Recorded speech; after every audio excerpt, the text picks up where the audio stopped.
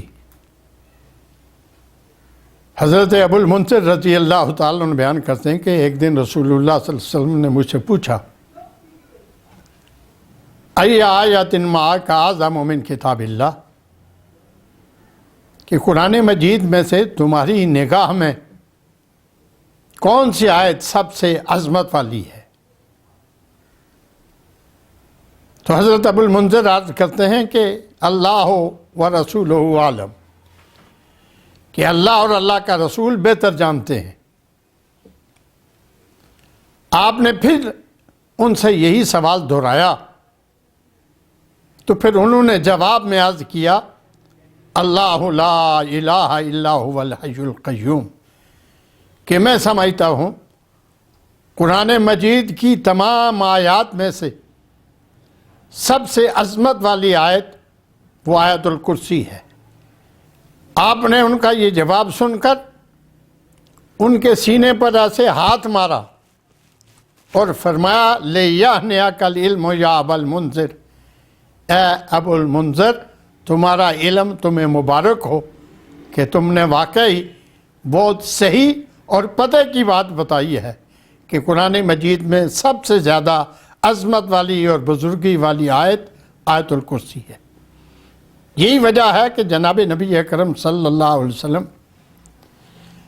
ہمیشہ ہر فرض نماز کے بعد آیت الکرسی کی تلاوت فرمایا کرتے تھے،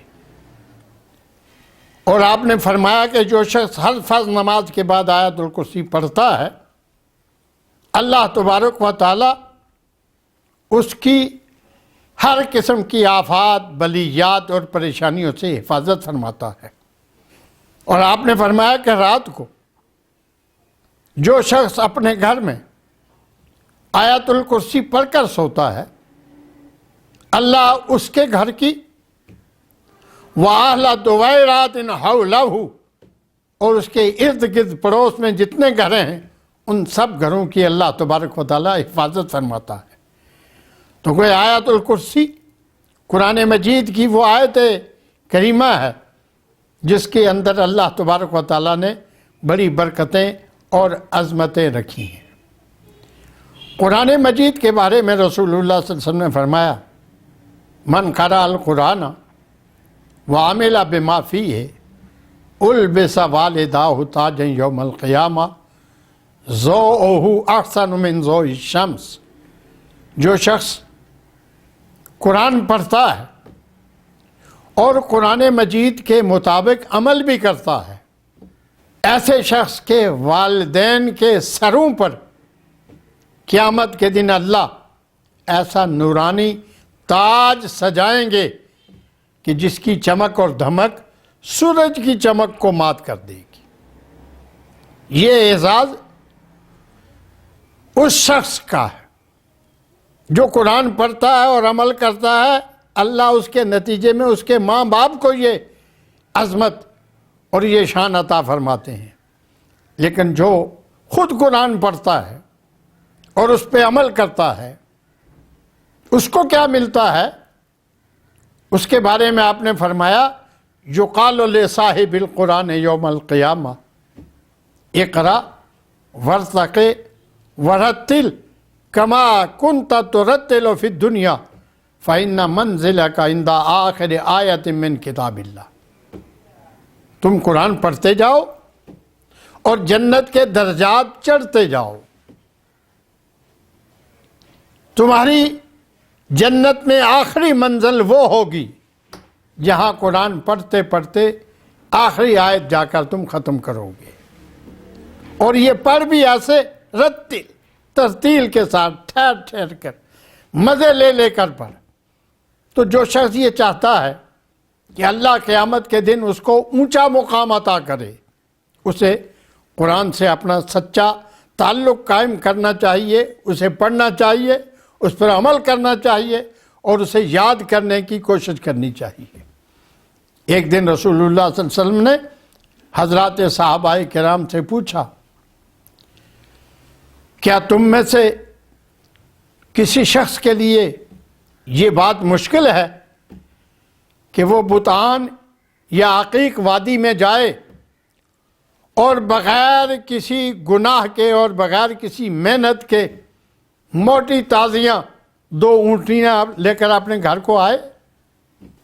عرض کیا، اللہ کے رسول صلی اللہ علیہ وسلم، ہم میں سے تو ہر شخص یہ بات پسند کرتا ہے کہ مفت میں بغیر کسی گناہ کے اور اس طرح کی موٹی تازی اونٹنیاں مل جائیں تو اور ہمیں کیا چاہیے؟ آپ نے فرمایا، تم میں سے کوئی شخص اللہ کے گھروں میں سے کسی گھر میں جائے اور وہاں جا کر قرآن کی 1 آیت سیکھے یا 2 آیتیں سیکھے تو یہ ان اونٹنیوں سے کہیں زیادہ بہتر اور کہیں زیادہ قیمتی چیز ہے۔ تو قرآن جتنا پڑھا جائے، جتنا اسے سیکھا جائے، جتنا اس پر عمل کیا جائے، اسی نسبت سے اللہ تبارک و تعالیٰ ایسے لوگوں کی شان اور ان کا مقام بلند کر دیتا ہے۔ عظمت قرآن کا تقاضا ہے کہ ہم بھی قرآن سے اپنا سچا اور حقیقی تعلق قائم کرنے کی کوشش کریں۔ آپ غور کریں، 1 مہینہ جسے رمضان المبارک کا مہینہ کہا جاتا ہے، جب اس کا تعلق، اس کی نسبت قرآن سے جڑ جاتی ہے تو اللہ دوسرے مہینوں سے اسے بالکل ممتاز اور منفرد قرار دے کر اسے شہر عظیم اور شہر مبارک کا خطاب دیتا ہے۔ وہ رات، جس رات کے اندر یہ قرآن اترتا ہے، اس رات کی قرآن سے نسبت قائم ہو جاتی ہے تو اللہ اس قرآن مجید کی برکت سے اور اس کی عظمت کی وجہ سے اس رات کو یہ مقام عطا فرما دیتے ہیں کہ اس کو لیلۃ القدر کا مقام مل جاتا ہے کہ ہم نے اس کو لیلۃ القدر میں نازل کیا۔ وَمَا أَدْرَاكَ مَا لیلۃ القدر، تمہیں کیا پتہ لیلۃ القدر کیا چیز ہے؟ لیلۃ القدر خیر من الف شہر، لیلۃ القدر کی عبادت 1000 مہینوں سے بڑھ کر ہے۔ یعنی 1000 مہینے اگر کوئی شخص عبادت اور ریاضت میں گزار دے، وہ اس مقام کو نہیں پا سکتا جو ایک رات لیلۃ القدر کی عبادت سے اسے میسر آتا ہے۔ اور یہ لیلۃ القدر کا مقام اور اس کی شان صرف اس وجہ سے ہے کہ اِنَّا أَنزَلْنَاهُ فِي لَيْلَةِ الْقَدْر، کہ اس رات کی نسبت قرآن سے جڑ گئی ہے۔ تو جس رات کی نسبت قرآن سے جڑ جائے وہ رات لیلۃ القدر بن جائے۔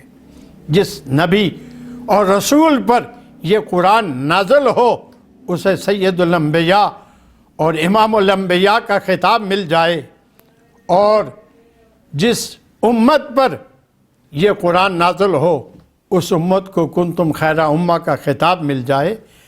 آج اس دور میں بھی ہم اگر اللہ کی اس کتاب سے اپنا سچا اور حقیقی تعلق قائم کریں تو کوئی وجہ نہیں ہے کہ اللہ تبارک و تعالی ہمیں بھی ان عظمتوں، ان رفتوں اور ان بلندیوں سے ہم کنار نہ فرمائے۔ اللہ ہمیں پوری طرح قرآن سے رہنمائی حاصل کرنے اور اس پر عمل کرنے کی توفیق عطا فرمائے۔ وآخر دعوانا ان الحمد للہ رب العالمین۔